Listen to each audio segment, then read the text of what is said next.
How's everybody today? Good. After looking at the last game, I felt like our players did a really good job of competing in the game, executed really well, probably the best we played overall all year long. I think everybody was sort of unified in the fact that this was one of those trips where everybody was accepted a challenge to defeat the opponent, and that was their focus, and that's why we made the decision to, on offense and defense, everybody that played in the game really was the player of the game because everybody bought in and did exactly what we wanted to do. It's great that Damian got recognized as SEC player, offensive player, and Ross, offensive lineman. Those are great honors, you know, for those guys, and hopefully we can build on some of the improvements that we made, continue to improve as a team. We look forward to the SEC home opener this week against a very good Ole Miss team.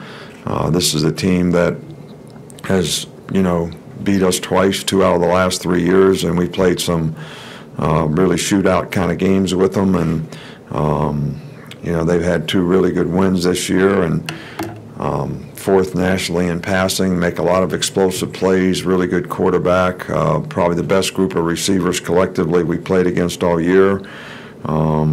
Very disruptive on defense in terms of the way they play, create a lot of negative plays and tackles for losses. So it's going to be important that, you know, we do a good job of communicating and try to minimize that as much as we can. So this will be a real challenging game for us in a lot of different ways, and try to do the best we can to get our players ready to play even better this week.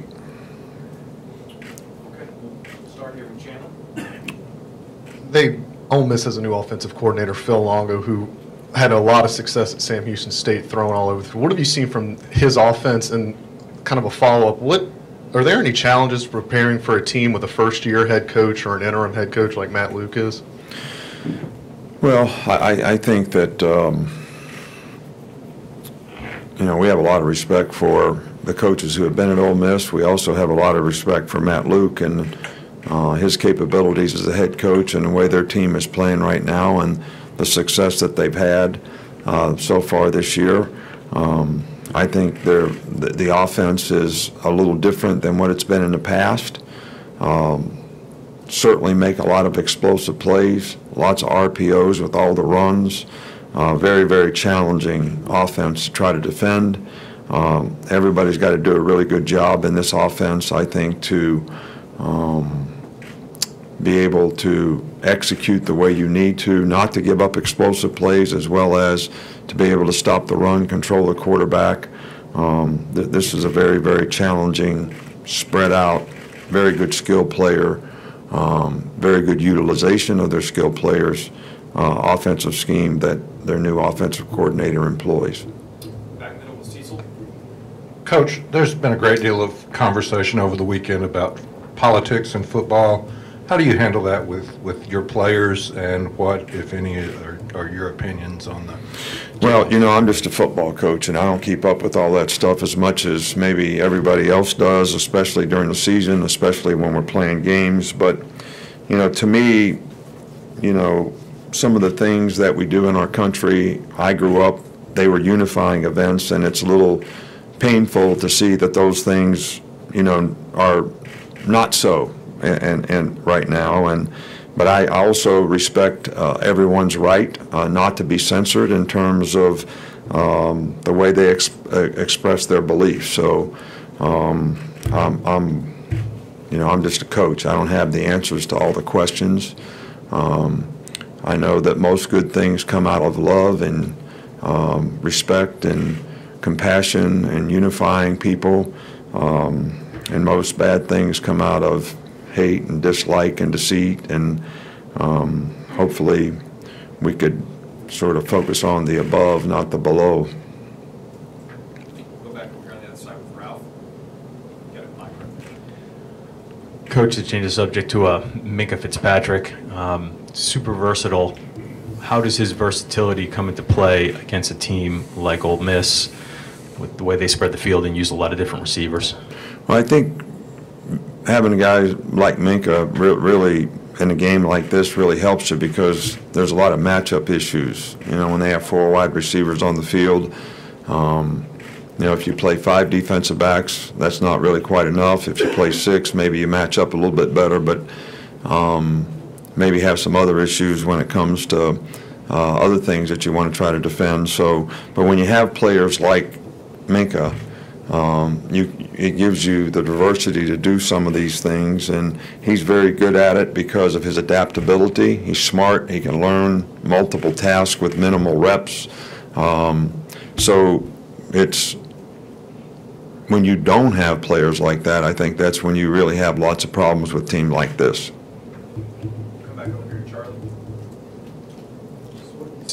What have you seen from Ole Miss as a defensive front, and what have you thought of the job that Freddie Roach has done coaching those guys up? Well, they do a really good job up front. They're very aggressive. They attack. They attack you up front. I think they use their quickness to their advantage. That's why they've created a lot of negative plays. They play hard, and I think that's always a positive reflection on the coach. Come back over here in the middle with Michael. You guys have outscored opponents 55-3 in the first quarter. What do you think is behind that? Well, I guess the first thing I would think of is teams well prepared, get off to a fast start. That's the first thing that I would think of. That we execute well in the beginning of the game. The big focus in the last game was not to start fast. There's 2 parts: start fast, finish strong. So the starting fast part we got right. The finishing strong part we hadn't gotten right. But I thought we got it right in the last game, and hopefully that's what it's going to take.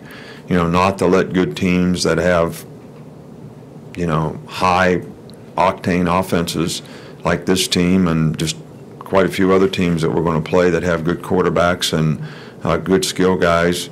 You allow them to get the ball enough, and you don't keep sort of pushing and being aggressive on offense. They end up taking advantage of it, get back into games, and score quickly on you with explosive plays. So that's going to be something that's important for us to continue to do. Back up front here with Mark. How would you assess how Damian's played through the first 4 games? Damian Harris. Well, he's a player of the week. I mean, that's a pretty good reflection on. He's had good performance, good production. He's been very, very consistent in his play.